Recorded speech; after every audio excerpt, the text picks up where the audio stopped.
स्वागत है आप लोगों का संपुष्टि मैथमेटिक्स में। तो आज का हमारा लेक्चर नंबर 6 है डिटरमिनेंट्स का दोस्तों, जिसमें आज हम application of determinants and matrices करने वाले हैं। दोस्तों दो चैप्टर थर्ड, चैप्टर 4 बिल्कुल ही हम उसके एंड में पहुंच गए। अब हम application of determinants and matrices करेंगे, जिसमें से 4 नंबर का क्वेश्चन डायरेक्ट उठता है सीबीएसई में, ठीक है, और जेई पॉइंट ऑफ व्यू से भी बहुत ज़्यादा इंपॉर्टेंट है दोस्तों।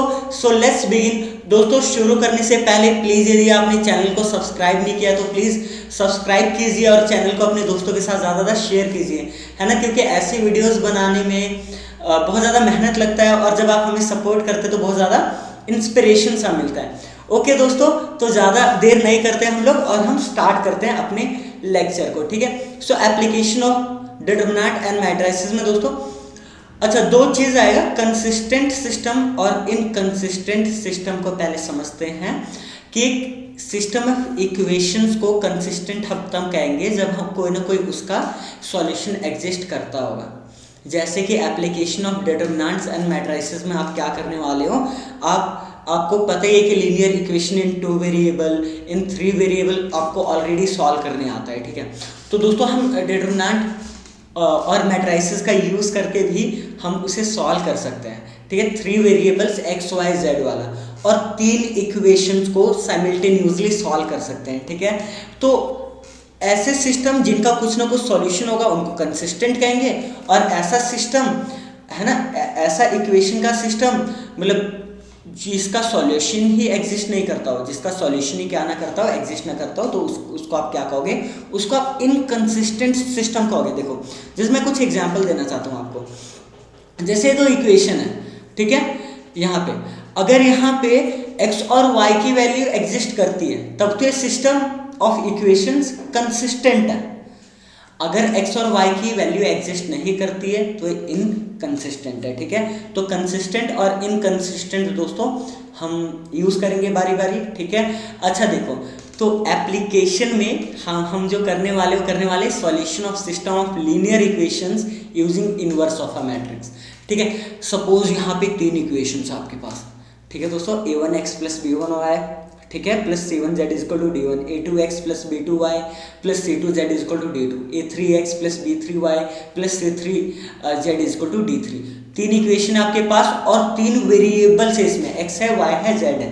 अच्छा, तो इसको मैट्रिक्स मल्टीप्लिकेशन में मैं कैसे लिख सकता हूँ? देखो, क्या मैं एक वेक्टर एक्चुअली एक यहाँ पे मैट्रिक्स मानूंगा, एक मैं मैट्रिक्स मानूंगा a1 b1 c1।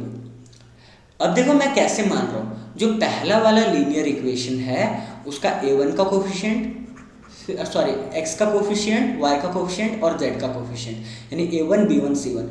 फिर दूसरे वाले इक्वेशन का x का कोफिशिएंट, y का कोफिशिएंट, z का कोफिशिएंट, ठीक है। दूसरे वाले इक्वेशन का भी लिख दिया, सेम थर्ड वाले का a3 b3 c3 हो जाएगा दोस्तों, ठीक है, बहुत बढ़िया।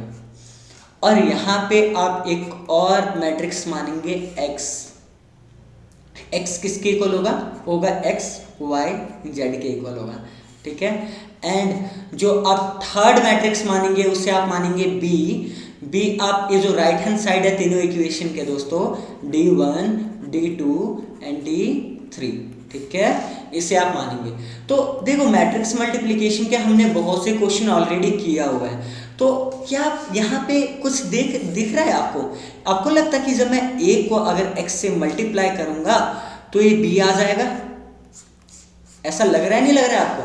यहाँ पे देखो, अगर मैं a को x से मल्टीप्लाई करूंगा, देखो a1 b1 c1 x y z के इक्वल मतलब के साथ जाएगा, a1 x के साथ जाएगा, ठीक है, b1 y के साथ जाएगा और c1 z के साथ जाएगा। जब मैं मैट्रिक्स a को मैट्रिक्स x से क्या करूंगा, मल्टीप्लाई करूंगा, तो a1x प्लस b1y प्लस मतलब कि हाँ प्लस c1z, ठीक है, और ये आएगा, बिल्कुल ठीक। और ये देखो b के इक्वल है, तो ये b के इक्वल आएगा ही नहीं आएगा? मुझे एक बताओ, ये चीज़ ऑलरेडी बताओ। चलो मैं मल्टीप्लाई कर रहा हूँ, तो यहाँ आ जाएगा a1x plus b1y plus c1z, ठीक है।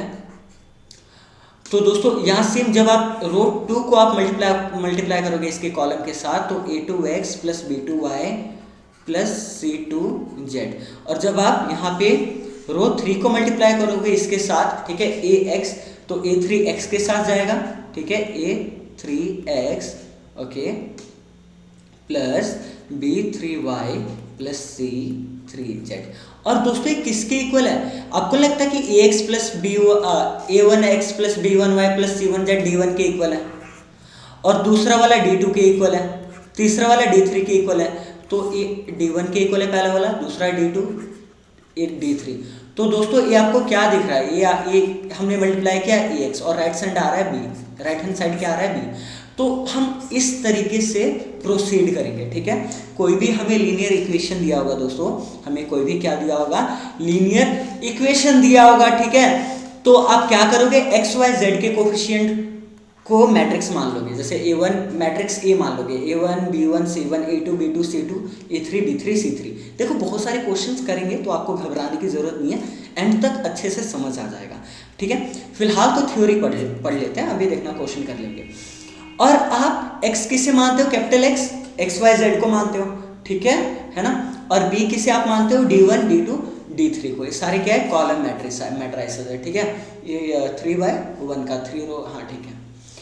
तो x इंटू b को मतलब एक इक्वेशन के रूप में लिखते हो, ठीक है। तो अच्छा देखो, तो अब क्या करते हो आप? सपोज यहाँ दो केसेस अराइज होते हैं दोस्तों, दो केसेस अराइज होते हैं। पहला केस कह रहा है कि if A is non singular matrix. Non singular matrix का मतलब क्या है दोस्तों? कि ए का डिटरमिनेंट नॉन जीरो है। पिछले लेक्चर में हमने देखा था कि नॉन सिंगुलर मैट्रिक्स जब ए का डिटरमिनेंट नॉन जीरो है। अगर नॉन सिंगुलर मैट्रिक्स है तब तो उसका स्क्वायर क्या स्क्वायर मतलब तब उस स्क्वायर मैट्रिक्स का इन्वर्स एग्जिस्ट करेगा। अगर उसका इन्वर्स एग्जिस्ट करेगा तो अब मैं जैसे जो मैंने पहले इक्वेशन क्या लिखा? मैंने लिखा ax is equal to b। तो इसका यूज करके अब मैं क्या करूंगा? मैं दोनों साइड a इनवर्स मल्टीप्लाई करता हूँ। मैं दोनों साइड मैंने क्या किया? a इनवर्स मल्टीप्लाई किया दोस्तों, ठीक है। और आपको पता है ax मल्टीप्लाई करो या a इनवर्स a मल्टीप्लाई करो, एसोसिएटिव रूल फॉलो करता है मैट्रिक्स मल्टीप्लिकेशन, कॉम्यूटेटिव नहीं करता है पर एसोसिएटिव फॉलो करता है। और a inverse into a I हो जाएगा, I X is equal to a inverse b, और i इंटू एनी मैट्रिक्स दोस्तों वही मैट्रिक्स आ जाता है a इनवर्स b। यानी आपने यहाँ से क्या देखा? जो मैट्रिक्स x था, x क्या था? x देखो, x जो हमने माना था x y z। और दोस्तों ठीक है, a इनवर्स b को जब आप a इनवर्स को b से मल्टीप्लाई करेंगे तो आपके पास भी तो 3/1 का एक मैट्रिक्स बनेगा, कॉलम मैट्रिक्स, जिसके 3 रो एक कॉलम होंगे। तो x ऊपर वाले के इक्वल हो जाएगा y और फिर z। चलो एक क्वेश्चन के थ्रू समझते हैं, एग्जाम्पल नंबर 27, ठीक है। Solve the system of equations. तो दोस्तों सिस्टम ऑफ इक्वेशन को यहाँ पे क्या करना है? अपन ने सॉल्व करना है। तो ध्यान दो, अपने पास इक्वेशन क्या है? 2x plus 5y is equal to 1, okay, 3x plus 2y is equal to 7, ठीक है दोस्तों। तो आप एक मैट्रिक्स मानोगे x और y के कोफिशिएंट वाले। x देखो पहली इक्वेशन में x का कोफिशिएंट 2 है और y का 5 है, दूसरी इक्वेशन में x का कोफिशिएंट 3 है, y का 2 है, ठीक है। और दूसरा मैट्रिक्स आप मैट्रिक्स x मानेंगे, x, y वाला, ठीक है। अच्छा, तो यहाँ दो ही इक्वेशन दिया हुआ है, कोई दिक्कत वाली नहीं। तो हम 2/2 का ये मैट्रिक्स है, ठीक है, 2/1 का है। और हम b मानेंगे राइट हैंड साइड वाला, जैसे d1 d2 था, यानी 1 7, ठीक है। तो अब हम इक्वेशन क्या लिखेंगे? हम लिखेंगे अकॉर्डिंग टू दिस इक्वेशंस, ठीक है, ax b के इक्वल है। इसका मतलब x किसके इक्वल हो जाएगा? a इनवर्स b के। तो आपको ये ध्यान रखना है, ठीक है। यानी अब आपका मेन पर्पस क्या है दोस्तों? अब आपका मेन पर्पस है a इनवर्स निकालना और b से मल्टीप्लाई कर देना, ठीक है। तो है एडजॉइंट ऑफ a निकालो पहले।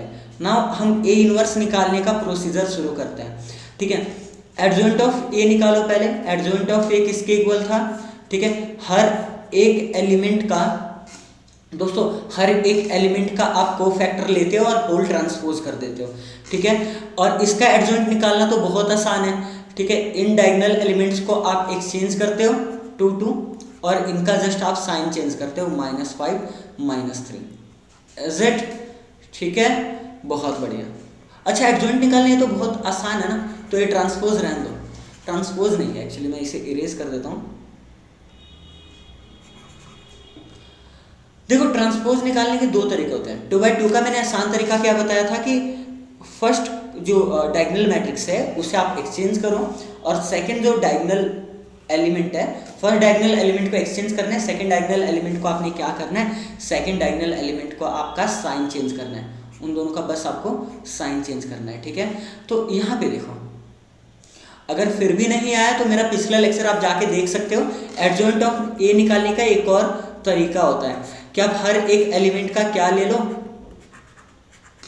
हर एक एलिमेंट का कोफैक्टर लेके होल ट्रांसपोज कर दो। तो जब आप 2 का कोफैक्टर लेंगे तो 2, 5 का लेंगे -3, और 3 का लेंगे तो 5, और 2 का लेंगे प्लस माइनस, अच्छा 2 मिनट, ये तो -3 का लेंगे तो -5 आएगा, और 2 का 2 आएगा, और इसका ट्रांसपोज करोगे तो 2 -3 -5 2, ठीक है, इसके इक्वल ही आया। या सिंपल आप ये कह लो कि हमने फर्स्ट डायगोनल एलिमेंट को इंटरचेंज किया और सेकंड वाले का हमने चेंज किया, क्या चेंज किया, साइन चेंज किया, ठीक है। अब हम ए का डिटरमिनेंट निकालेंगे दोस्तों। ए का डिटरमिनेंट जब हम निकालेंगे तो इसे मैं ढंग से लिख देता हूँ, चलो रेड कलर ले लेते हैं, रेड कलर ले लेते हैं। ए का डिटरमिनेंट अब मैं निकालूंगा। ए का डिटरमिनेंट निकालते हुए पता ना यहाँ पे 2/2 का डिटरमिनेंट तो निकालने आता है, 4 - 15 हो गया, 4 - 15 तो कितना हो जाएगा, -11 हो जाएगा, ठीक है दोस्तों, -11। नाउ हमें पता है कि ए इनवर्स निकालने का प्रोसीजर क्या था कि एडजॉइंट ऑफ ए को ए के डिटरमिनेंट से क्या करो, डिवाइड करो। जब एडजॉइंट ऑफ ए को ए के डिटरमिनेंट से डिवाइड करेंगे तो -1 by -11, और एडजॉइंट ऑफ ए क्या आया था, 2 - 3 -5 2, ठीक है दोस्तों, यही आया था। Okay great. अब आप एक काम करते हैं गाइस, हम काम ये करते हैं कि माइनस अंदर मल्टीप्लाई करते हैं, बाकी 11 को ऐसे रहने देते हैं। जो -11 है माइनस मैंने अंदर भेज दिया, तो -2 3 5 -2 हो जाएगा, प्लस वाला माइनस, माइनस वाला प्लस। नाउ अपन को क्या करना है दोस्तों, अपन को A inverse B find out करना है। तो ए इनवर्स 1/11 -2 3 5 -2, ठीक है। देखिए ना इधर A inverse B find out करना है और उसको x के इक्वल रख देना है।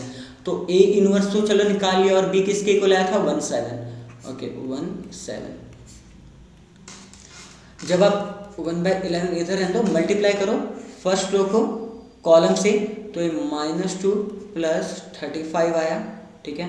फिर अब सेकंड रो को कॉलम से तो 3 - 14 आया। तो दोस्तों ये किसके इक्वल आ गया, 1/11, ठीक है। 1/11 ये 33 और -13, ठीक है। और 1/11 अंदर मल्टीप्लाई करो, यानी 11 से डिवाइड कर दो, तो कितना आ जाएगा दोस्तों, तो अच्छा -11 आएगा, -13 है, आई एम सो सॉरी। 14 में से 3 गया तो 11 बचेगा ना, और बड़ा साइन माइनस, ये -11 आएगा, तो ये 3 आएगा और ये -1 आएगा। और ये किसके इक्वल था, ये तो मैट्रिक्स x के इक्वल था, यानी मैट्रिक्स x क्या था, x, y, और ये किसके इक्वल आया, 3 - 1। तो यहाँ से क्या आ गया, x आ गया 3 के इक्वल, और y क्या आ गया, -1 के इक्वल। तो दोस्तों बहुत ज़्यादा इंपॉर्टेंट कंसेप्ट है, ठीक है, बहुत ज़्यादा इंपॉर्टेंट कंसेप्ट है जो आपको पता होना चाहिए। मैं दोबारा आपको बताता हूँ कि हमने इसको सॉल्व कैसे किया।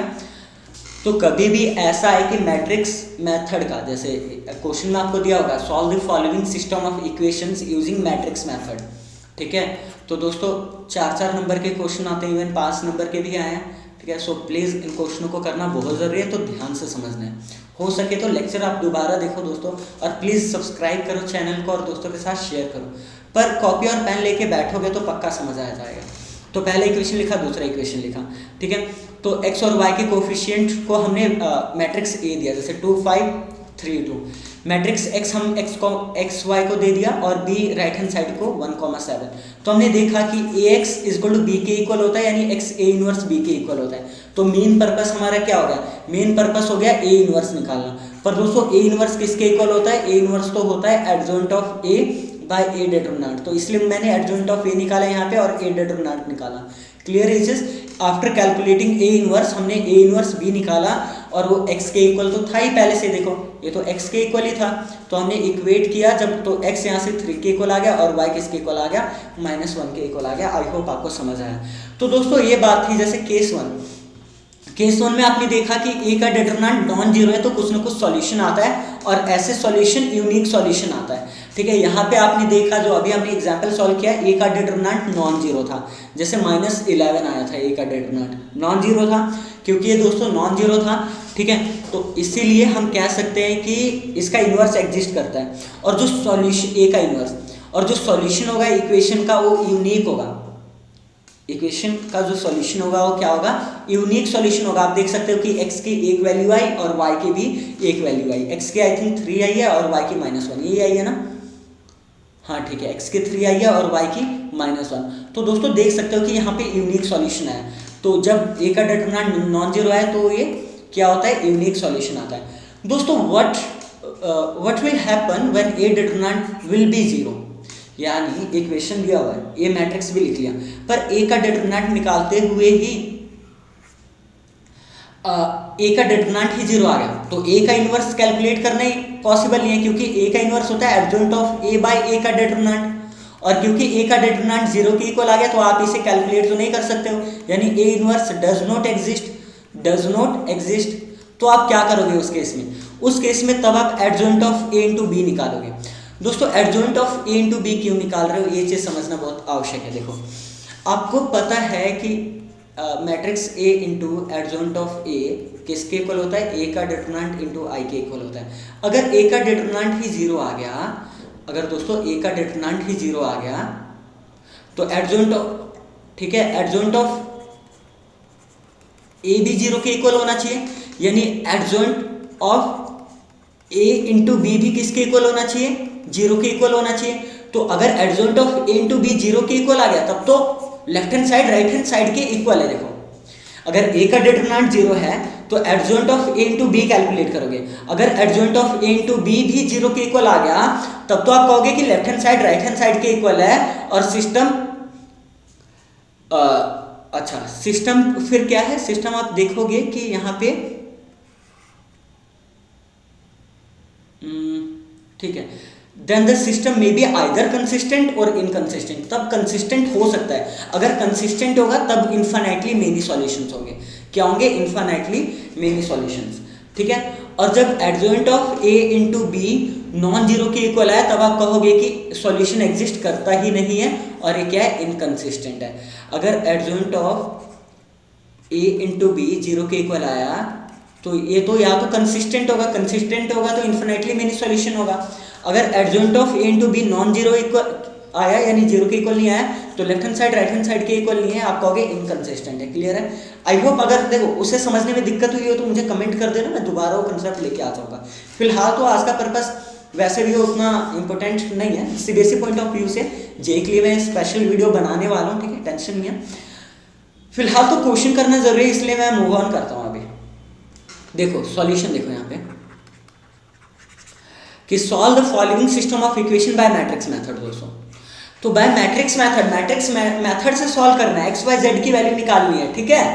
तो सबसे पहले आप एक्स वाई जेड के कोफिशिएंट को मानोगे तो एक्स के आगे यहाँ देखो पहला इक्वेशन देखो, एक्स के आगे 3 है, फिर वाई के आगे -2 है, जेड 3, ठीक है, एक्स 2 वाई के आगे 1 है और ये -1 जेड 4 -3 2। तो आपको थोड़ा ध्यान से लिखना है, ठीक है। अगर पहले गलत लिख दोगे तो हो सकता है कि आपका आंसर गलत है, ठीक है। तो आप x मानोगे x y z।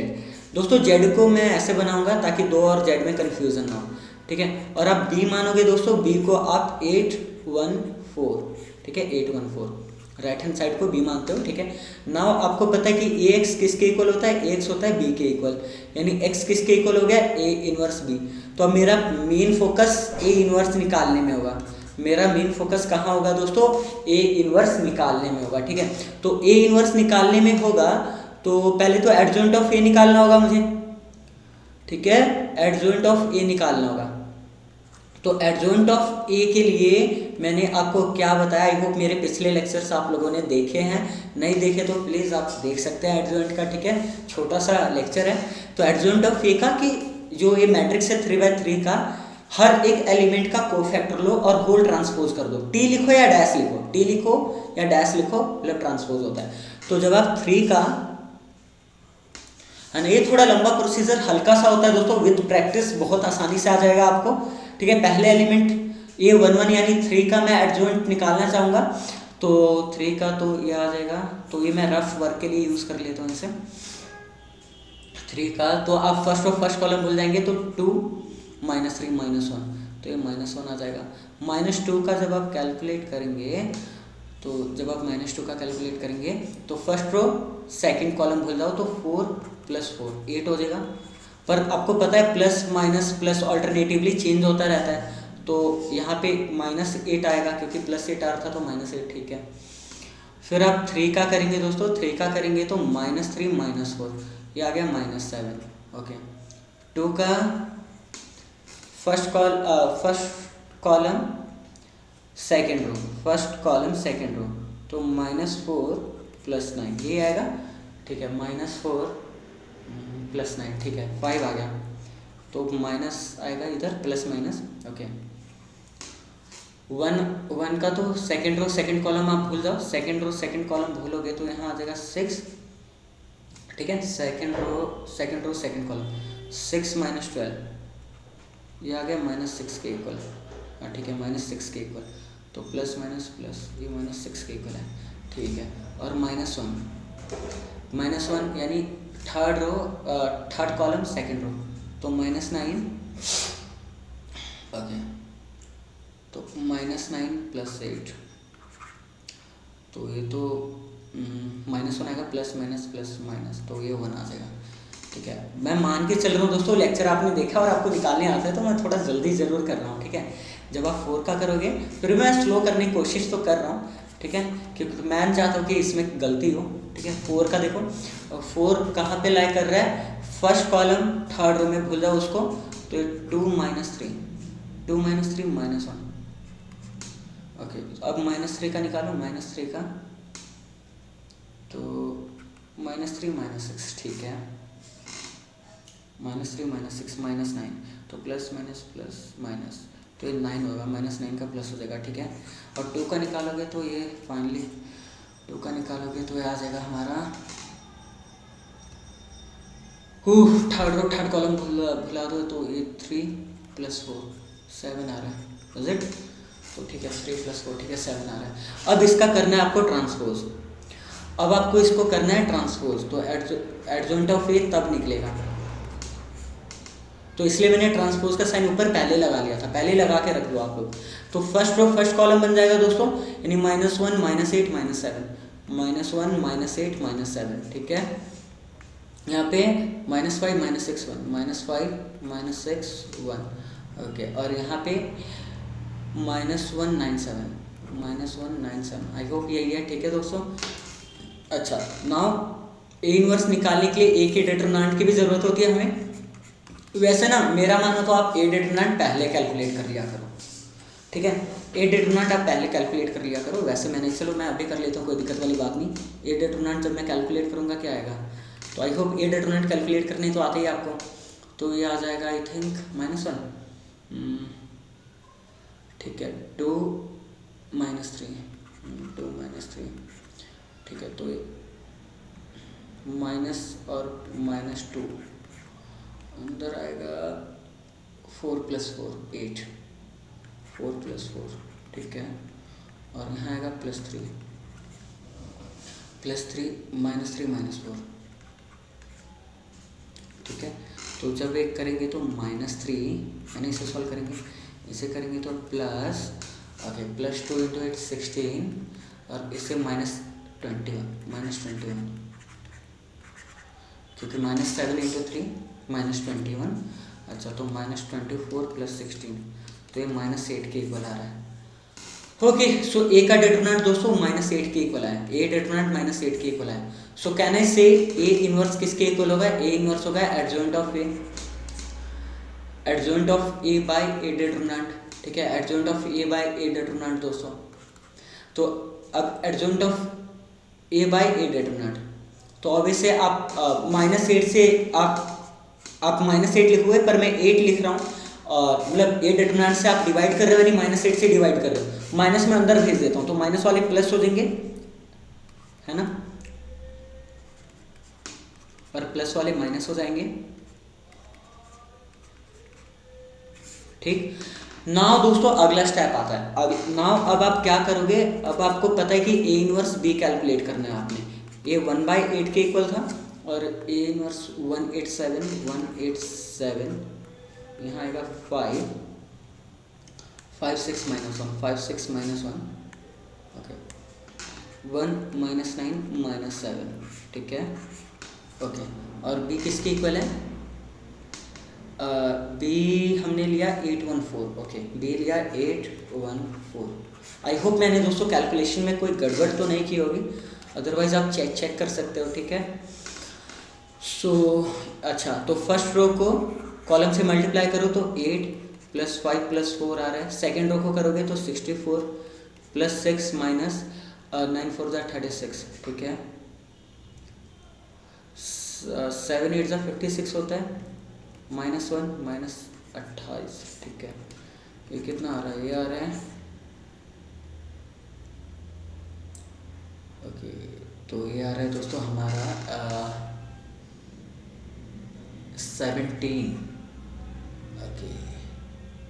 इनवर्स सही निकाला ना हमने, कोई दिक्कत तो नहीं किया हमने ओके। सो -1 + 60 16 -3 ठीक है, कोई दिक्कत तो नहीं है, कोई दिक्कत नहीं है ओके ठीक है। मुझे क्यों लग रहा है कि यहाँ कुछ ना कुछ गड़बड़ है। 154 ओके कोई नहीं, ये देखते हैं दोस्तों, अगला देखते हैं -30 तो ओके -30 34 हो जाएगा जब माइनस करोगे ओके। और जब आप इसे सॉल्व करेंगे तो -29 तो -56 में से 29 गया तो बचेगा 7 4 27। दोस्तों मैंने कुछ ना कुछ, मुझे लग रहा है मैंने कुछ ना कुछ गड़बड़ ज़रूर किया है कैलकुलेशन में, क्योंकि इस तरीके का आंसर तो नहीं आना चाहिए। तो देखते हैं ए का डिटरमिनेंट सही निकाले क्या। ए का डिटरमिनेंट दोबारा निकाल के देखते हैं। ए का जब डिटरमिनेंट निकालेंगे तो हो जाएगा 3, अंदर तो 2 - 3 आएगा ठीक है, अंदर आएगा 2 - 3, फिर आएगा -2 और यहाँ आएगा 4 + 4 ठीक है, ये भी ठीक है नहीं मतलब अच्छा -2 है, माइनस माइनस प्लस हो जाएगा ना। ओह अच्छा ठीक है, माइनस माइनस प्लस, ये तो ठीक है, ये 2 माइनस डाल दिया था नहीं प्लस ठीक है। फिर आएगा +3 का, अब 3 का देखते हैं क्या सीन है। 3 का आएगा तो -6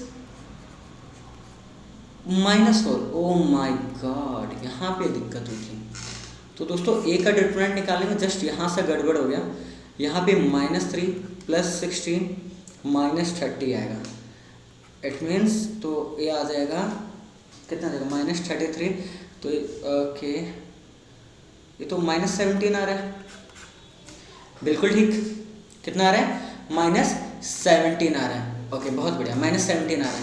ए का डिटरमिनेंट -70 आ रहा है दोस्तों, ना कि -8। ये गड़बड़ की थी हमने, और मुझे ऐसा क्यों लग रहा है कि एक और जगह कहीं ना कहीं मैंने गड़बड़ जरूर किया है दोस्तों। यहाँ पे देखते हैं -7 का मैंने ठीक कैलकुलेट, 3 का क्या, अच्छा यहाँ देखो जब इसे तो यहाँ भी तो -10 आएगा, फिर यहाँ भी -10 आएगा, -10 आएगा दोस्तों। यहाँ भी जब आप इसे पलटोगे तो ये 10 बन जाएगा और ये एक्चुअली 10 बन जाएगा ओके। और ये बन जाएगा कितना, ये बन जाएगा 17 ओके, क्योंकि माइनस तो अंदर भेज दिया ठीक है। तो ये हमारा 17 था, होता है दोस्तों। देखो इतनी बड़ी बड़ी कैलकुलेशन में देखो मेरे से भी गलती हो गई है ना, क्योंकि बिल्कुल ही बोर्ड में मुझे अपने पेन टैब में लिखना होता है, बिल्कुल नज़रे लैपटॉप में गड़ा कर ठीक है दोस्तों। सो इसलिए हो सकता है कि गड़बड़ हो गई हो ठीक है। सो पर आपको पूरे ध्यान से करना है, पर मैंने अपनी गलती को पकड़ लिया तुरंत ही, क्योंकि मैंने देखा कुछ ना कुछ अंदर से फीलिंग आया यार, कुछ ना कुछ गड़बड़ जरूर था। तो पहली बात तो ये 17 आएगा ठीक है, और ए इनवर्स में सब कुछ ठीक था, ये 10 था इधर। और जब मैं इसे करूँगा मल्टीप्लाई दोस्तों, तो जब मैं इसे बाकी सब तो ठीक मल्टीप्लाई, तो यहाँ 80 आना चाहिए ओके, यहाँ आना चाहिए 80, फिर -1 और -28। जब 80 में से -29 जाएगा तो 1 और 51, सो इट इज़ 51 ओके। और जब आप 17 से डिवाइड करेंगे दोस्तों तो ओवरऑल क्या आ गया 1/17, 17, 34, 51। ठीक है, 17 से जब आप डिवाइड करेंगे तो 1, 2 और ये 3 पे जा रहा है। अरे वाह, यही तो x के इक्वल था, x यानी x y z के इक्वल था। तो दोस्तों यहाँ से x किसके इक्वल आ गया, यहाँ से x 1 के इक्वल आ गया, y 2 के इक्वल आ गया और z 3 के इक्वल आ गया। आपका आंसर है। ठीक है दोस्तों, आई होप आपको समझ आया। ठीक है, सो प्लीज चैनल को सब्सक्राइब कीजिए यार, और ठीक है बिल्कुल गलती नहीं करना है। और मोस्ट इंपोर्टेंट क्वेश्चन एग्जाम्पल 29, इस टाइप का क्वेश्चन बहुत बारी आता है कि मैट्रिक्स मेथड का यूज करके सॉल्व करो। ठीक है, देखो if the sum of 3 numbers is 6, okay, तो सॉल्यूशन में मैं लेट कर लूंगा दोस्तों, let 3 numbers be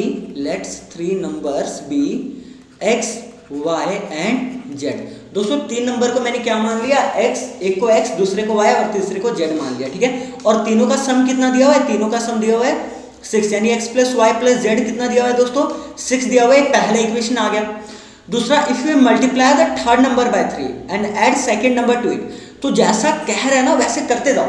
third number हमने z माना था, अगर z को हम 3 से मल्टीप्लाई करते हैं and add the second number two it, यानी जब y ऐड करते हैं वी गेट 11। अच्छा, यहाँ क्या आ गया 11, तो x तो है ही नहीं दोस्तों, x नहीं है तो मैं इसको कैसे लिख सकता हूँ, क्या मैं इसको ऐसे लिख सकता हूँ 0 × x plus y plus 3z। पहली बात तो दोस्तों आपको सीरियल वाइज में लिखना है x y z। ठीक है, और तीनों एक साथ लिखो, अगर x नहीं है तो 0 लगा दो उसके साथ। ठीक है, थर्ड देखो क्या कह रहा है, by adding first and third number. अच्छा, by adding also first and third, first x था, थर्ड क्या था z, third number we get double of the second number. अच्छा, सेकंड नंबर का डबल यानी 2y आता है। ठीक है, तो इसको मैं कैसे लिख सकता हूँ, x minus Y minus 2y यहाँ के, सॉरी प्लस 2y यहाँ के माइनस 2y हो जाएगा और प्लस z इक्वल टू 0। ये हमारा थर्ड इक्वेशन आ गया दोस्तों।